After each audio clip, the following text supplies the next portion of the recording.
कभी सोचा है कि हम नियमों से इतने घिरे क्यों हैं? घर पर, सड़क पर, ऑफिस में, मतलब हर जगह नियम हैं।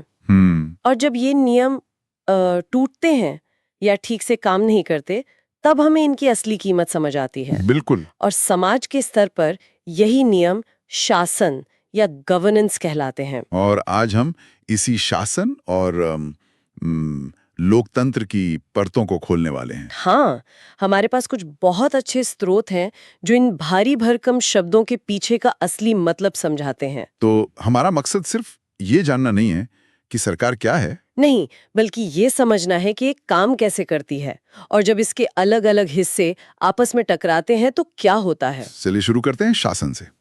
ज्यादातर लोग इसे क्या समझते हैं? सरकार का कामकाज। हाँ, आमतौर पर यही समझते हैं, लेकिन ये उससे कहीं ज्यादा बड़ा है। अच्छा। ये निर्णय लेने की एक पूरी प्रक्रिया है। हमारे स्रोत महाभारत के एक श्लोक की याद दिलाते हैं, धर्मो रक्षति रक्षतः। यानी? जो धर्म की रक्षा करता है, धर्म उसकी रक्षा करता है। बिल्कुल। और यहाँ धर्म का मतलब सिर्फ पूजा पाठ नहीं है। नहीं, यहाँ इसका मतलब है कर्तव्य और सही आचरण। सही।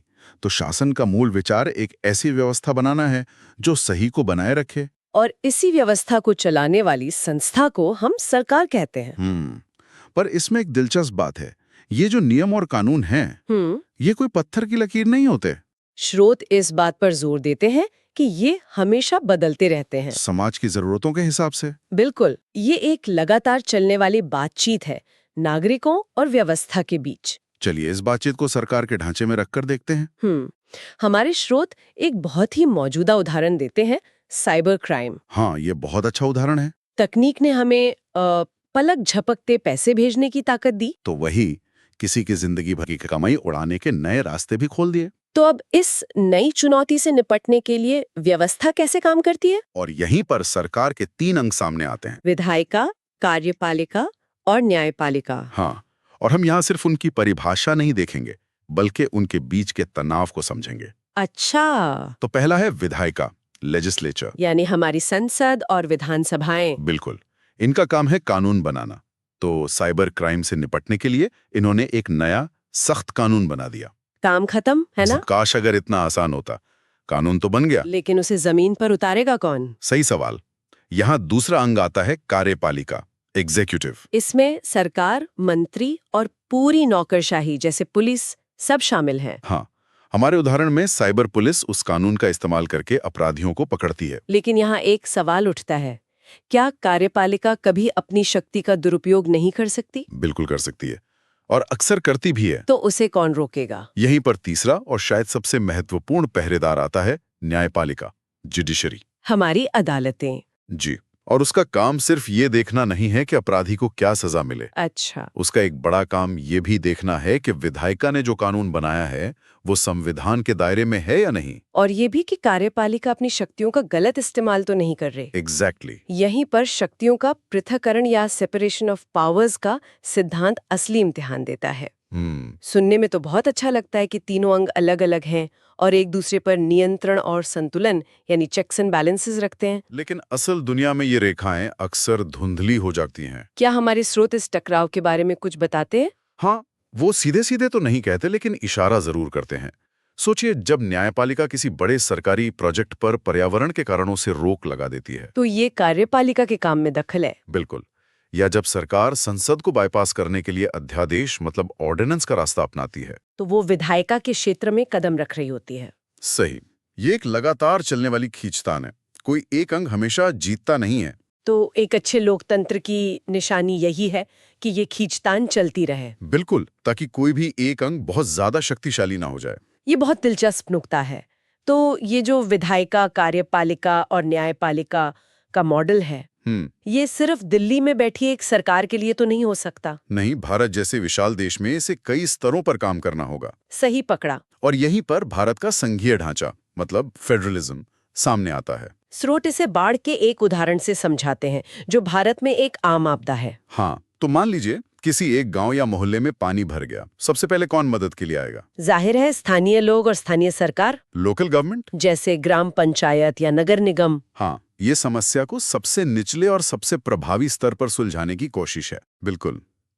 लेकिन अगर बाढ़ ने पूरे जिले को अपनी चपेट में ले लिया हो, तब क्या? तब स्थानीय सरकार के संसाधन कम पड़ जाएंगे और यहाँ राज्य सरकार की भूमिका शुरू होती है। वो बड़े पैमाने पर बचाव कार्य, राहत शिविर और मदद का इंतजाम करती है। सही। लेकिन सोचिए, अगर उत्तराखंड या केरल जैसी भयानक बाढ़ आ जाए जो पूरे राज्य की कमर तोड़ दे, तब तो केंद्र सरकार को दखल देना ही पड़ता है। हाँ, सेना, राष्ट्रीय आपदा राहत बल मतलब NDRF और देश भर से भेजी गई मदद ये दिखाता है कि कैसे एक बड़ी आपदा से निपटने के लिए तीनों स्तरों को मिलकर काम करना पड़ता है। हाँ, लेकिन यहाँ भी जैसा हमने पहले देखा, एक आदर्श स्थिति और जमीनी हकीकत में टकराव हो सकता है। और ये टकराव अक्सर संसाधनों के बंटवारे और राजनीति को लेकर होता है। बिल्कुल।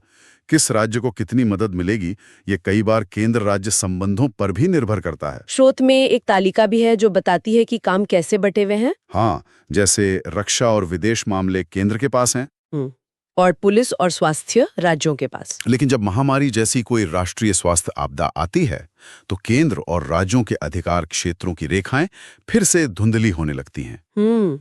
तो ये संघीय ढांचा एक डांस की तरह है। क्या बात है, बिल्कुल सही कहा।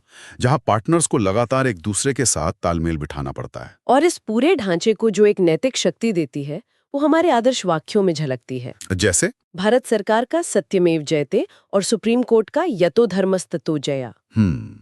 ये सिर्फ सुंदर वाक्य नहीं है। नहीं, बल्कि ये उस कसौटी की तरह है जिस पर शासन के हर काम को परखा जाना चाहिए। आपने नैतिक शक्ति की बात की और यहीं से हम इस पूरी व्यवस्था की आत्मा पर आते हैं, लोकतंत्र, डेमोक्रेसी यानी लोगों का शासन। और भारत के संदर्भ में इस शब्द के मायने बहुत गहरे हो जाते हैं।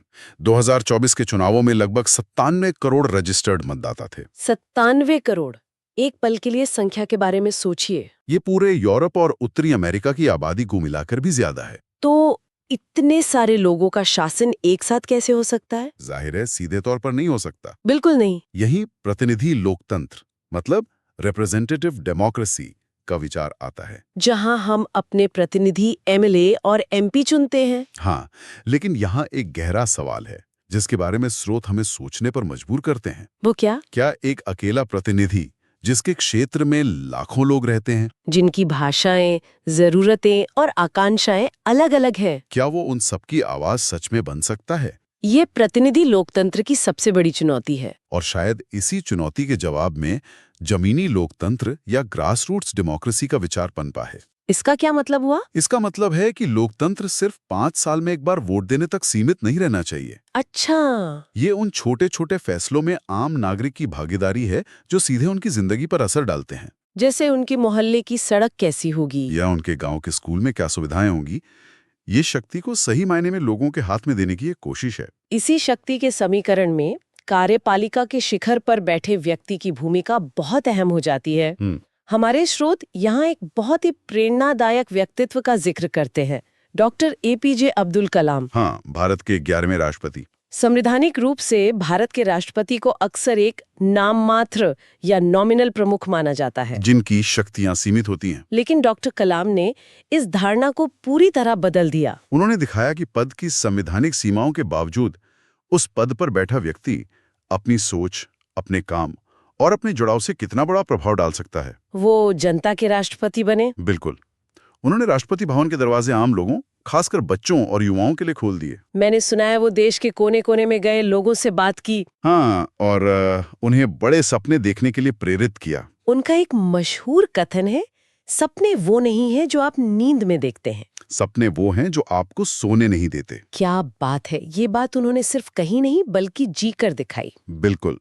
एक राष्ट्रपति के तौर पर उन्होंने देश में वैज्ञानिक सोच और इनोवेशन को बढ़ावा देने के लिए अपनी पूरी ताकत लगा दी। और ये हमें शासन के एक बहुत महत्वपूर्ण पहलू पर वापस लाता है कि शासन सिर्फ कानून और नीतियों का खेल नहीं है। हाँ, ये नेतृत्व और प्रेरणा का भी नाम है। सही।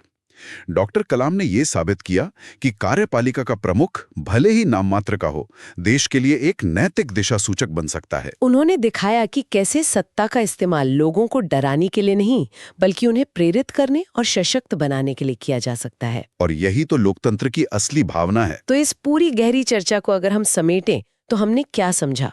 हमने देखा कि शासन सिर्फ नियम बनाना नहीं बल्कि एक नैतिक व्यवस्था को बनाए रखना है। और सरकार के 3 अंग, विधायिका, कार्यपालिका और न्यायपालिका, एक आदर्श स्थिति में अलग हैं।